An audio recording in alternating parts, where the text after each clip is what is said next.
Good morning, everyone. This is Doug. This will be a continuation of our review and sharing of the book entitled "Jesus Really Said That?" 5 Teachings of Jesus Often Missed, Ignored, or Rejected by Gary Miller, who I showed you last time was a person who's running various ministries for the poor and helping other people.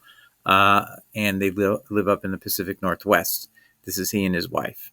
And I hope you were enjoying chapters 1 through 3. We're going to pick up with chapter 4. I'm doing just basically snippets of portions of each of his chapters.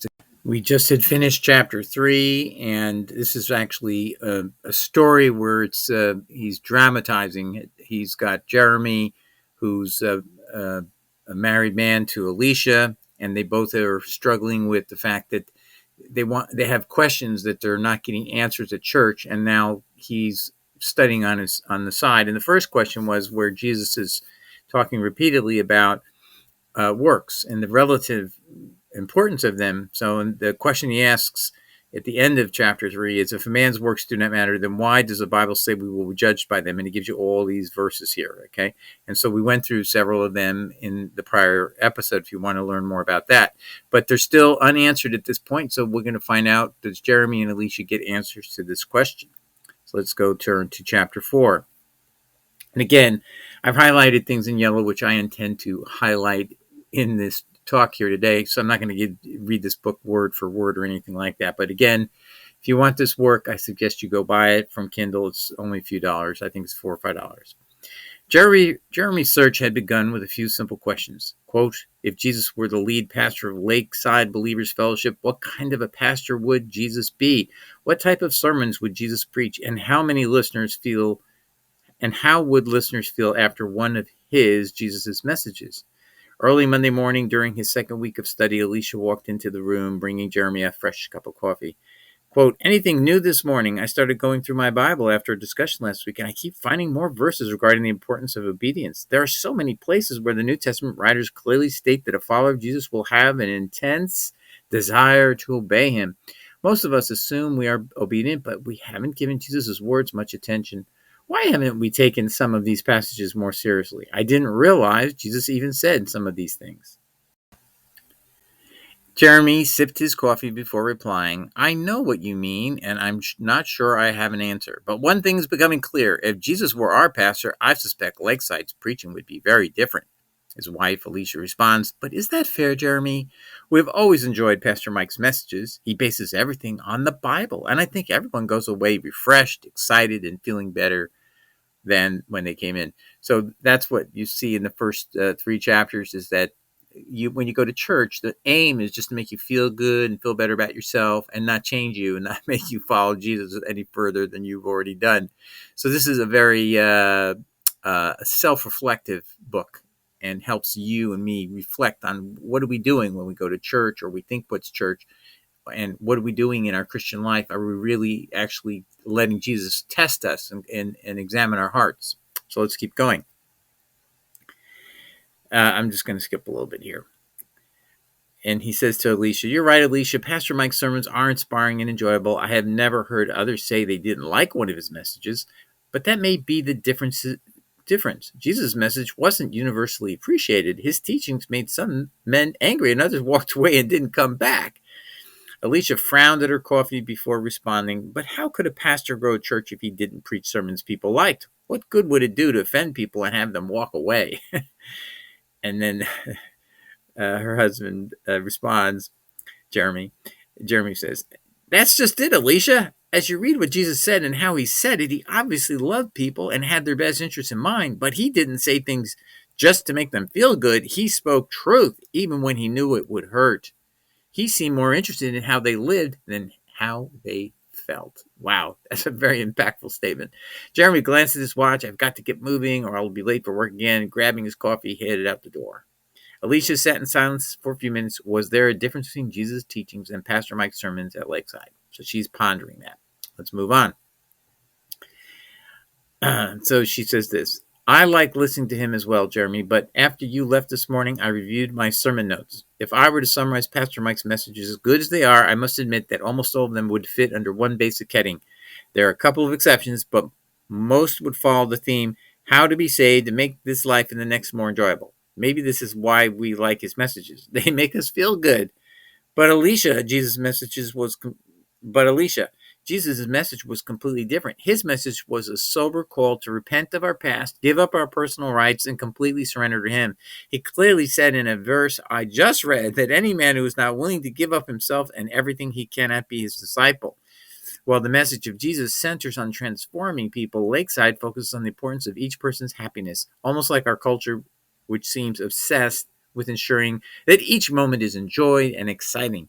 People yearn for a state of perpetual enjoyment, and woe to the person who brings bad news, who is boring, or who tells us that something in our lives needs to change. I have to pause there. I mean, this is the symptom of the church today in America.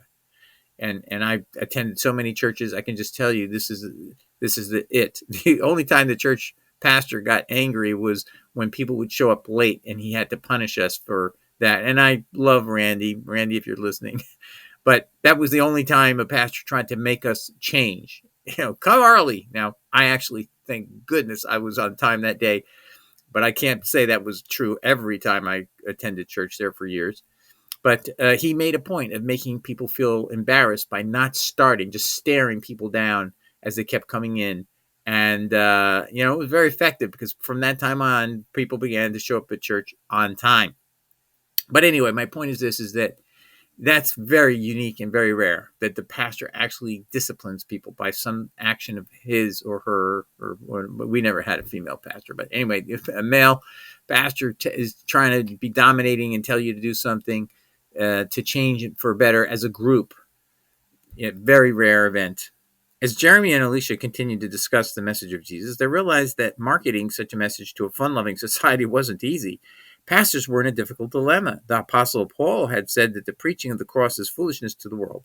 So, by the way, he is a believer of Apostle Paul. So I'm not questioning or going into that part of his belief system, but he has a belief system that is focused on what Jesus teaches, and that's what matters to me, and I hope to you too. That simply meant people were not going to like it. So what was a pastor to do? How could he get a fun-loving, entertainment-seeking, self-centered crowd to love a self-denying message? Our culture has probably influenced us more than we think, said Jeremy soberly. We are accustomed to being entertained, and the main goal of entertainment is to please the crowd, but the main purpose of authentic Christianity should be to please the Lord, Yahweh, God. That means, and also Jesus, his son.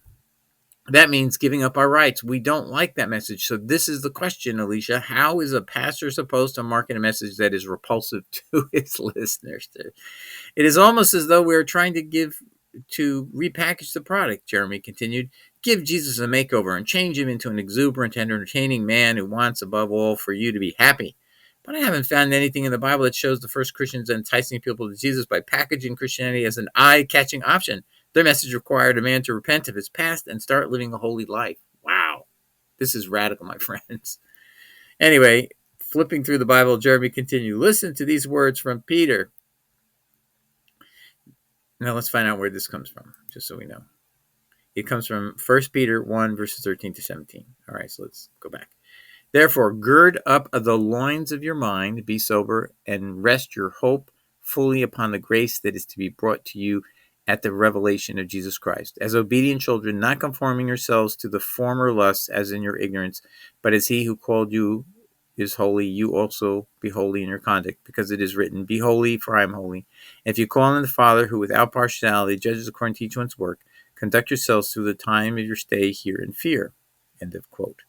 Alicia sat for a moment before responding. Wow, so it wasn't just Jesus who emphasized holiness.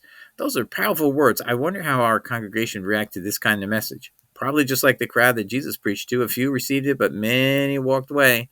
Telling people they need to change and that they need to deny themselves will always be difficult. Jeremy leaned back and thought for a moment before continuing, quote, maybe I am missing something, but a thought keeps coming through my mind. Jesus was obviously more interested in holiness than in happiness. Before Jeremy went to bed that evening, he flipped back to his page titled Questions for Pastor Mike and added the second item to his list. Number 1, if a man's works do not matter, then why does the Bible say we will be judged by them? Number 2, why do we teach and focus so much on personal happiness and so little on personal holiness? Good question. And he had some verses. John 6:66, John 6 verse 66, Luke 14 verse 33, 1 Corinthians chapter 1 verse 18, 1 Peter 1 verses 13 to 17. Now we're at chapter 5. A kingdom that doesn't fight, chapter 5. So now we're going to get into a new issue. Alicia, have you ever wondered what Jesus really meant when he said we should love our enemies? He says, listen to this. You have heard that it was said, you shall love your neighbor and hate your enemy. But I say to you, love your enemies, bless those who curse you, do good to those who hate you, and pray for those who spitefully use you and persecute you, that you may be sons of your Father in heaven, sons or daughters in heaven. For he makes his sun rise on the evil and on the good, and sends rain on the just and on the unjust. That, by the way, that could be translated on the righteous and the unrighteous. So there are righteous, just so you know. For if you love those who love you, and what reward have you? Do not even the tax collectors do the same? And if you greet your brethren only, what do you do more than others do? Do not even the tax collectors do so? So let's take a look at the footnote there and find out where that is. That's Matthew 5, verses 43 to 47. They sat for a moment trying to let the impact of these words sink in. On the one hand, they were very simple words, easy to understand. Just love others and do good to everyone who does evil to you. Jeremy could remember Mrs. Mulligan, his Sunday school teacher, using this passage and reminding the class that Jesus wanted them to be kind to each other. But Jesus had not been teaching a Sunday school class. He had addressed fathers, mothers, shopkeepers, and wait a minute. Could Roman soldiers have been listening in as well? How might they have received this message? Jeremy scratched his head as he pondered that. He knew from history that the Roman army was a powerful military machine. How could they function while living out this teaching? He remembered the words of John the Baptist when the soldiers had asked him what they should do. And John the Baptist said, do violence to no man, John had told them. Jeremy had already learned that Jesus' teachings were not easy, that many followers had walked away, and that following Jesus would cost a man everything. Jesus says this, whoever does not bear his cross and come after me cannot be my disciple. And then a few verses later, so likewise, whoever of you does not forsake all that he has cannot be my disciple. Obviously, Jesus would accept only total surrender and loyalty. Jeremy's interest in history sparked his next questions. So what did the early Christians do with these teachings? How did they actually live them out? Jeremy stopped in that day at the university's library. He wanted to know what those early believers did with these radical teachings, and he found a tremendous amount of material. Every day after classes were finished, he stopped in and explored the writings of the earliest believers, some of whom had been taught by the apostles themselves. He found that not only were Christians during the first 200 years opposed to fighting, they were famous for their stand. It was one of their trademarks. What? Is this really true? Justin Martyr, in a letter written to the Roman emperor around 165 AD, said this, we who formerly used to murder one another now refrain from making war even on our enemies. And Justin Martyr was not alone. Jeremy discovered that all the early Christians, including the apostles, were unanimous. Followers of Jesus do not fight. Jeremy paced the room as he tried to sort through this concept. All his life, he had assumed that Christianity and military service were compatible. In fact, some of the most aggressive and militaristic politicians also claimed to be Christians. He needed time to think about this. Jeremy turned back to the Gospel of John and reread some words that had previously perplexed him. My kingdom is not of this world. Jesus had said, if my kingdom were of this world, my servants would fight. Jesus was admitting that there is more than one kingdom and saying that his doesn't fight. Well, if Jesus' kingdom were of this world, they would fight, because there is going to be a battle coming, just so you know, but not at this time. The kingdom hasn't arrived yet. This is just my insertions to his comments. A kingdom that doesn't fight, that would be a different kingdom. Jeremy's mind flashed back over scenes of fighting in the Middle East. He pictured the bloodshed, the children left parentless, and devastated villages left behind. He was well aware of the impact a kingdom that used guns and bombs had in the world, and it certainly wasn't peaceful. But what if a kingdom's primary weapon was love? How would this work? And what kind of impact would this kind of kingdom have on the world? So, I just want to interject. So what he's asking the question is, if you put aside, in my way I would re-ask it, if you put aside the book of Revelation and the time when Christ returns to earth, the 144,000 are prepared, ready for battle when he puts his foot down at Armageddon, and there's a real war going to go on, where the powers of evil and bad stuff have to be defeated, and it's a physical battle. Okay, so that's putting that aside. What he's saying is Jesus' command at this time is to love our enemies. We're not at war with them in the moment, even though we're uh, uh, going to be someday with those people among the people of earth that are evil at that time. We will be at war with them, but not now. This is a time for loving people and hopefully bring peace through love. Now, what obviously we're told that's not going to be completely possible. We're going to have to be, there's going to still be a battle at the end of time. But, obviously the best thing to do is to avoid as much killing and mayhem in the world right now by teaching and preaching love of your enemies. And this is the way to avoid war. If you can, that's what always works. Why would your enemy want to kill you if you're being kind to them and trading fairly with them products and goods and foods and so on, or even gifting and helping in an emergency or an earthquake or something like that? If you show all this kindness and love, why would they view you as a person they want to go attack? There always has to be an advantage to attacking someone. And if you're being cooperative and selling your goods at fair prices and giving gifts at various times during difficulties, or like I said, hurricanes and earthquakes, why would that other country ever attack you? You're not an enemy, you're a friend. And so you turn enemies into friends by being friendly to your enemies. And that's a good message of Jesus Christ. And I think he's making a very good point here. All right, so resuming my reading of the book.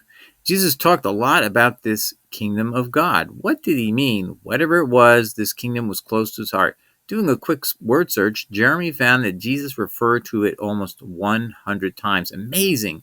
Jesus said much more about the kingdom than any other important topics like salvation, prayer, or the new birth.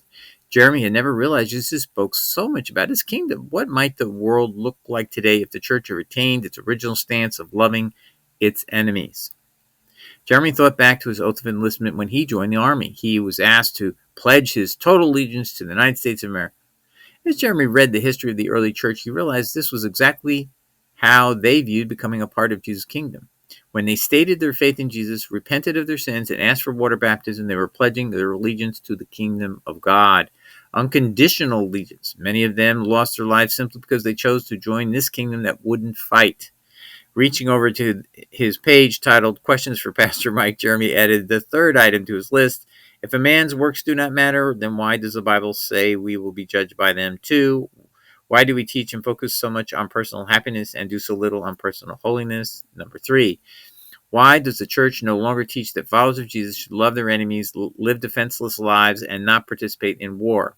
Is Matthew 5, verses 43 to 47, Luke 3:14, Luke 14, verses 26 to 27, Luke 14, verse 33, and then John 18, verse 36. All right, that'll be this end of this episode. We'll come back next time beginning at chapter 9, and I hope you're feeling challenged by this to take the words of Jesus and start thinking about what he taught. All right, God bless.